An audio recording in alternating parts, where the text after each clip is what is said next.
Hello, my name is Sweetie Share and welcome to our channel Coding with JS. We will learn to use the typeof operator to check the type of any value. The typeof operator answers one very simple question for you. What kind of value am I actually holding right now? Because JavaScript variables can hold anything, you often need to ask. It is one of the first operators every beginner learns properly. It is also one that quietly lies to you in three specific cases. So we are going to cover both the honest answers and the lies. Let us start with the cases where it behaves perfectly. Ask it about a string and it hands back the word string. Ask it about a number and you get the word number back. Booleans and undefined behave exactly as sensibly as you would hope. These four cases cover the vast majority of everyday usage. Let us record them properly in a table as we go. Strings, numbers, and booleans all report themselves honestly. Undefined also comes back correctly as the string undefined. Notice carefully that every one of these results is a string. The operator never gives you back a type object or a keyword. It always hands you a piece of text describing the type, which is why you compare it with quotes around the answer. Forgetting those quotes is a very common early mistake. There are only 8 possible strings it can ever return.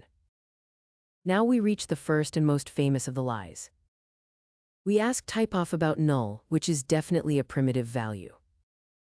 And the answer that comes back is the word object. That is simply wrong, and everybody agrees that it is wrong.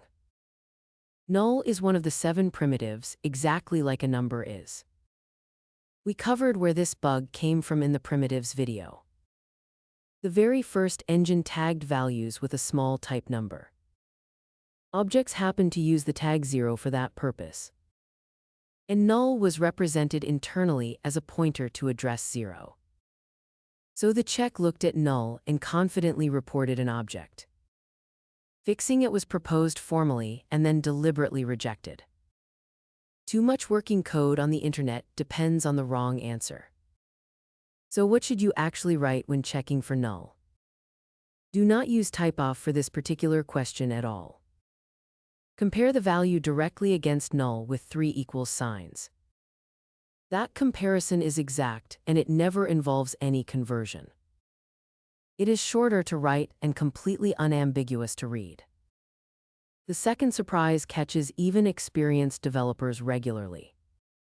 We ask typeof about an array of 2 numbers. And once again, the answer that comes back is object. This time, though, the answer is technically completely correct.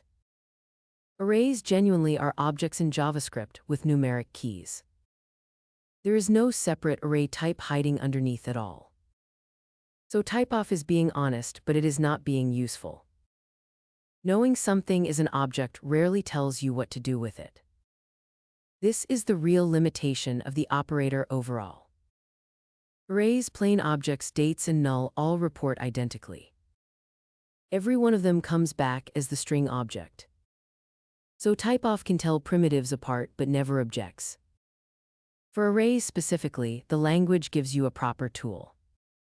Array.isArray answers the question directly and correctly. It returns a genuine boolean rather than a descriptive string. And it works correctly even across different browser windows. That last detail is why it exists as a built-in method. Older tricks using instanceof would fail in that situation. The third surprise involves a value we met last video. Ask typeof about NaN and it reports back the word number. That feels absurd because NaN literally means not a number. But the name is describing the value, not describing its type. NaN is a special number produced by an impossible calculation. It lives inside the number type, so typeof is correct again. To actually test for it, use Number.isNaN instead. That method checks the value without converting anything first.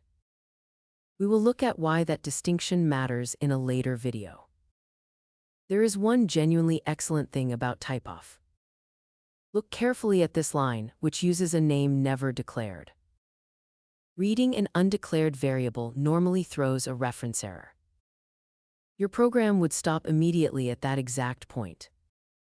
But typeof is the single exception to that entire rule.